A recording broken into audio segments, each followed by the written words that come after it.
As the U.S. and Israeli war on Iran enters its 26th day, the Pentagon's deploying up to 3,000 paratroopers from the 82nd Airborne Division to the Middle East. In addition, 2,500 troops from the 31st Marine Expeditionary Unit are heading to the region, are expected to arrive later this week. Another 4,500 troops, along with 3 more ships, are expected to arrive in the coming weeks. This comes as speculation is growing the U.S. might attempt to seize Kharg Island, a key Iranian oil export hub. The deployments come amid some diplomatic developments.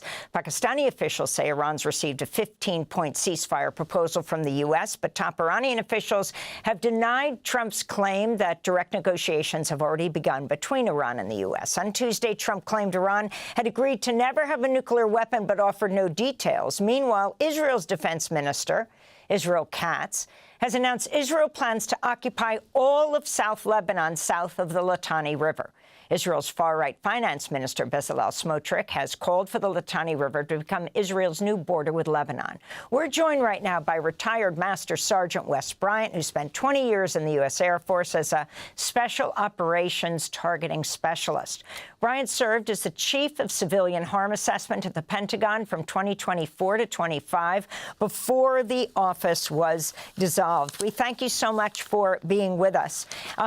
If you can start off by that first day of U.S.-Israeli strikes on Iran, because this goes to you being an expert on targeting, and the killing of at least 175 people, overwhelmingly primary school girls in southern Iran, as a sort of setting the stage for what's happened with the strikes on Iran.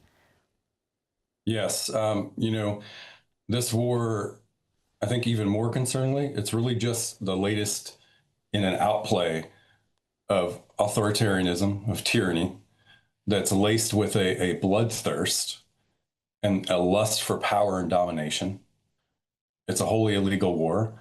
It's been carried out recklessly from the start and with little regard for the innocent, as well as all the rest of the economic, regional security impacts, and the long-term strategic consequences.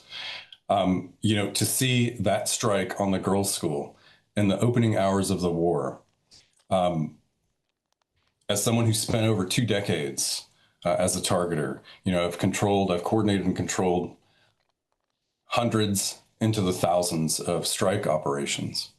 And that was pure recklessness, pure negligence, and the fact that it still hasn't even been answered to or even officially acknowledged, let alone any redress or semblance of apology or sympathy offered, is, you know, beyond shameful. But it's fitting with who and what these people are, who and what Hegseth is, who and what Trump is, and this entire administration.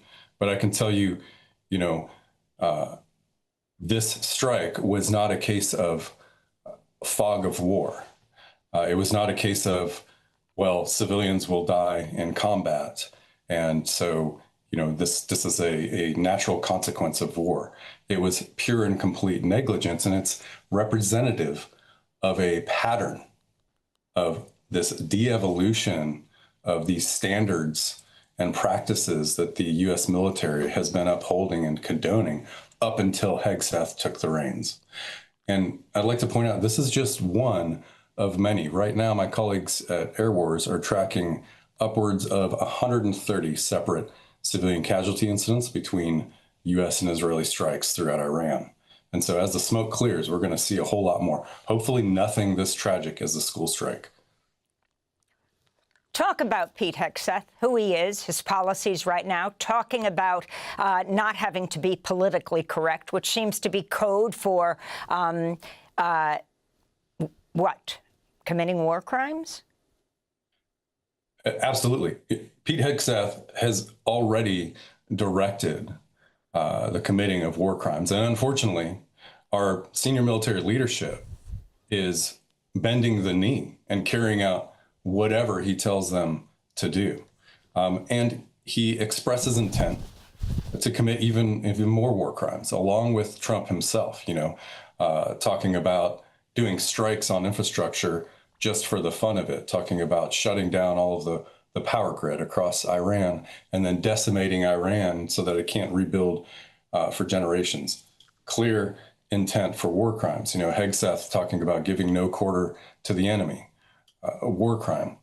And so, combine that with the sheer magnitude of these campaigns. Look at Yemen last year, which is a bit of a microcosm of what we're seeing in Iran, and then now Iran. First few days of this strike campaign, more strikes than in the first 6 months of the counter-ISIS campaign. I helped lead and stand up the first strike cells in the counter-ISIS campaign out of Baghdad in 2014, and I can tell you, we could barely keep up at that time. The magnitude of these strikes, these thousands of strikes in such a short period, tells me as well that there's no way that proper characterization of each of these different target sets was accomplished in terms of, are they still valid targets? What is the risk to the civilian populace? And the Manab school strike is just one horribly tragic example and outplay of that recklessness. I believe also that, Hegseth setting the example, setting the precedent of for all of this, and he's setting a higher tolerance for civilian casualties. He doesn't have to change our law of war, our targeting doctrine, our what we call collateral damage methodology, and how we assess civilian risk and mitigate it. But the culture and the precedent that he sets and the orders that he gives, even verbally, can change all of that. And that's what we're seeing.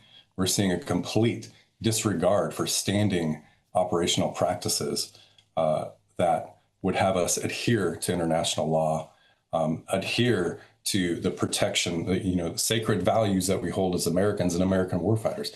One of those being the protection of the innocent, and this entire warrior ethos that Hegseth proliferates. It's frankly disgusting. There's nothing about him that exudes the American warrior ethos, because for me, how I was brought up, that ethos includes honor, humanity, temperance, the protection of the innocent, humility. He exudes none of those. In fact, the exact opposite of all of those. And that's incredibly dangerous to the culture of our military. And we see it playing out in its use. Retired Master Sergeant Wes Bryant, you were forced out of government last spring. What's happened to your position? What is the impact of gutting your department? And explain what that department is, or was, I should say. This department was called the Civilian Protection Center of Excellence out of the Pentagon. It was actually initiated under Secretary Esper in the first Trump administration, codified into law under Secretary Austin in the Biden administration, and it was actually Austin's number one priority. I was one of the people directly recruited in. That's how big of a priority it was. We want as many experts in as many different fields as we can to help the military get better. Look at sustains and improves, we call, from the war on terror, from the last 20, 30 years. What were we doing well to protect civilians, and what could we do a lot better? That was the entire construct. And this fell under what was called the Civilian Harm Mitigation and Response Enterprise. And that was completely targeted, as soon as Hegseth and his team came in. I mean, the first two words in our center were civilian protection. So, of course, that's going to fall under this construct of woke. But, unfortunately, and it's almost laughable if it wasn't so angering, Hegseth really doesn't understand much about war. He certainly doesn't understand precision warfare, as he throws the term around so often. Protecting the innocent and civilians is actually true precision warfare, because as it turns out, when you kill less civilians, you're putting more of your resources into finding and killing the enemy. And, there's this idea, and it's really being imported from what we're seeing in Israel, fortunately, and their genocide in Gaza. This idea that using precision munitions means precision warfare. No, in Gaza, for example, precision munitions have destroyed 80 to 90% of the infrastructure, killed thousands of civilians, including over 20,000 children. That's not precision warfare whatsoever. And we're seeing this now play out in Iran. And the danger here an incredible danger is that the U.S. military is now starting to import the practices of the Israeli military. And either way, we are complicit in everything happening in Iran, whether Israel carries it out or the U.S. Thanks for watching Democracy Now! On YouTube. Subscribe to the channel and turn on notifications to make sure you never miss a video. And for more of our audience-supported journalism, go to democracynow.org, where you can download our news app, sign up for our newsletter, subscribe to the daily podcast, and so much more.